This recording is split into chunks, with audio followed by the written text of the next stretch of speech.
Too late. If you go away, I won't forget your face. It's burned into my memory. Was it a dream or just reality? Is there a difference between? Those long and lazy evenings by your fireside. Is it too late to delay your leaving? Is it too late for you? Will wilderness trails become concrete highways? Will that be our history? That slightly curved horizon in the full moonlight. Are we too late to delay this progress? Are we too late for you? Who's flying this ship? Are we on autopilot? Will we know when we get there? Was it a dream or just reality? Is there a difference between? Big Fat Mama. It was either in my matric year or perhaps Standard 9, around 1968, when, out of the blue, we received a visitor from Bolivia. He was a denim-clad, fit, blonde, goatee-bearded banjo player, some 5 years older than me, unbelievably cool. Everyone with a girlfriend was potentially at risk. He was Friedel, son of my mother's sister, Louise, who had been away from his family home in Gütersloh, Germany, for almost 3 years. Initially, he went over to the USA with his father, but then continued traveling on his own in a VW variant through Central America down to Bolivia, where he met the love of his life, Renata. Everyone knew her as Pity, because of her response when someone said that she couldn't have something. "Oh, that's a pity," she would say in her gorgeous Latino accent. Friedel, entertainingly mispronounced Fidu by our son Dominic, was on his way back to Gütersloh to enter the family business and establish a home for Pity. She was the daughter of a Bolivian mother and a German father. Her home language was Spanish, but she had attended the La Paz German school and so had a reasonable command of German. Still, Fidu would have known that the transplantation from South America to Europe would not be easy. What a pity that his mother would not be there to welcome her new daughter-in-law to Gütersloh. Louise had sadly died during Fidu's travels in the Americas. And so we had this Fidu to ourselves for a few precious weeks before he moved on back to Europe, sharing our African lives with the big brother I never had. My mother had always loved to tell me of the time in Gütersloh before she and I sailed off to Africa long before. Louise was, I think, her favorite sister, the artistic one, who played the lute. My father had installed central heating into Louise's family home before his departure for Africa. So there was a lot of family stuff on my mother's side that played out in Gütersloh. And I grew up with this vicarious image of a place which I had only known as a toddler and couldn't really remember. It was to be 10 years more before I would see Fidu again and meet Pity for the first time, plus their 2 delightful kids, Kai and Claudia, during our 70s Europe expedition. By then, he had become a successful businessman, lived on a small farm just outside the town, still played banjo, worked hard, and rode horses on weekends. And he drove a Range Rover. We spent many intense, wonderful times with Friedel and his family in Gütersloh. In fact, we radically overstayed our welcome. Our duo performance on banjo and guitar of Big Fat Mama at the Fuchsenjacht, which is the annual fox hunt festival, has become part of Gütersloh folklore, says Friedel confidently. Much later, in deference to him, when I thought we could afford it from the proceeds of a windfall in the mid-90s, I located an almost new Range Rover in Gauteng, flew up from Cape Town to view it, and drove it back south. We loved that car, but, truth be told, apart from one solitary occasion, and then really only to try it out, we never actually engaged the 4x4 mode. During final proofreading of this book, we got a call to say that Friedel had passed away just a few days after his 70th birthday, and so I now need to say R.I.P. Friedel, cousin, friend, and guide. Buenas noches. 4x4. Now have you seen the fashion that's really doing the rounds? Pretty little mamas driving through the town. Used to be Porsches and BMWs. Now those high heel ladies have dumped their Mercedes for rough Range Rovers. Got to be 4x4. Transmission's automatic, the steering's nice and light. Interior is leather, she can do a long haul flight. Her body work isn't much too neat to take into the heat. Have a belt there. Those high heel ladies have done their Mercedes for tough Toyotas. My high heel lady, oh my forward baby, I love Toyota. Let me 4x4.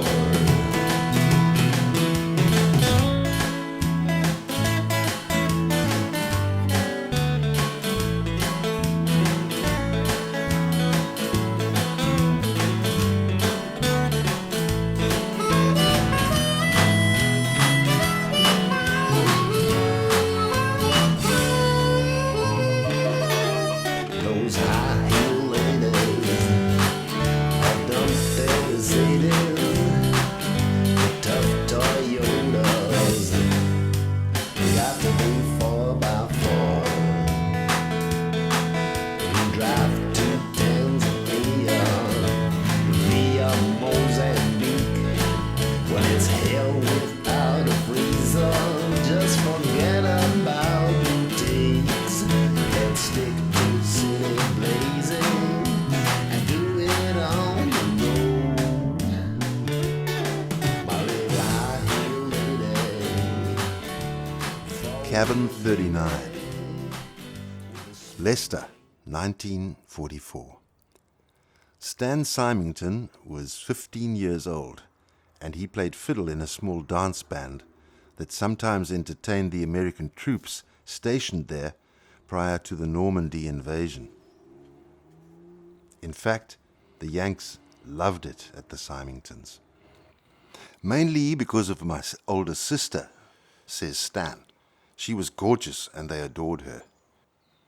The American soldiers had a jeep and lots of money, which they were happy to flaunt and share. One of them, no more than 18 years old, played guitar, but when they were called up for the invasion, he wasn't permitted to take his instrument along, and so he gave it to Stan in the hope, no doubt, of pleasing the sister. So the young fiddler, who had never owned anything quite so bewitching as this real American sunburst Gibson, set about converting his violin skills to guitar licks. Quite soon, with the help of a chord chart, he was able to fill the rhythm guitar slot in their band, which now consisted of an accomplished pianist, who was the band leader, a guitarist on his Epiphone electric, a drummer, an occasional saxophonist, and Stan on rhythm. They were a hit on Friday nights at the youth club. I can tell from the glint in Stan's eye when he tells the story. But his band days ended when the Symingtons decided to avail themselves of the assisted emigration program to South Africa. They sailed on the converted troop carrier Carnarvon Castle to Cape Town in September 1946. Stan's Gibson was part of the luggage, as the guitar case still attests to this day. There is a tattered label which still declares that far-off colonial destination, Cape Town, and a faint handwritten marking, 39, which refers to Stan's cabin number on that ship. Other than the occasional party at which Stan would haul out the old Gibson, his musical days gave way to a successful career in accountancy in Johannesburg. I might be wrong, but there seemed to be some wistfulness on Stan's part about the Gibson's low profile in his later years. Now, a fit 84-year-old, Stan has retired in the mother city, back where he landed almost 70 years ago. He did his last August cycle tour in 2002 and looks like he could easily do another. Speaking of bikes, it was my cycling buddy Cornell who introduced me to Stan in 2011. "Are you interested in buying a guitar?" he asked me on one of our regular Tuesday morning rides to Constantia Neck. "Well, I do have a few already." But Cornell knew that. "This is a special one. You may like it. And it's a Gibson, 70 years old, at least." Of course, I was there in a flash. And after consulting telephonically with my strumming guru, Hugh Cumming, R.I.P., about the likely provenance of this instrument, came to a mutually satisfactory arrangement with Stan. So, I became the third owner of this almost antique instrument, built in Kalamazoo, Michigan in 1937. The guitar is in great condition. The only marks are genuine playwear. It has been loved and used all its life for exactly its intended purpose.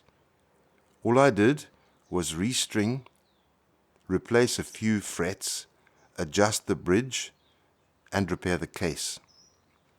Singer-songwriters like to fantasize that songs are resident in the instrument, to be liberated by us as Providence will permit.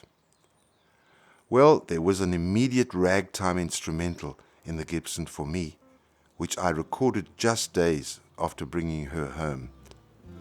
I called it Cabin 39. The old Gibson now resides in Scandinavia, in new, much younger hands, no doubt doing great blues.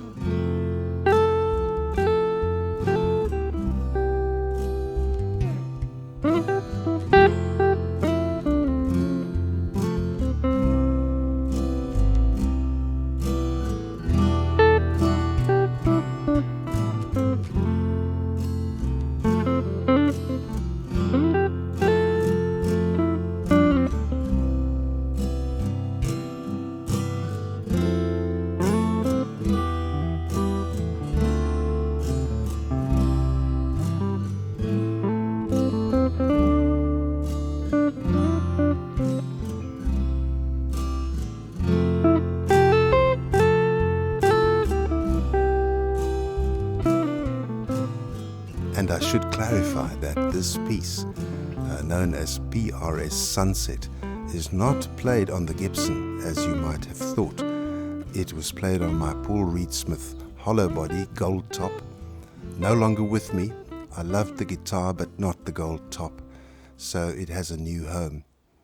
But for the sake of completion, here is Cabin 39 on the old Gibson.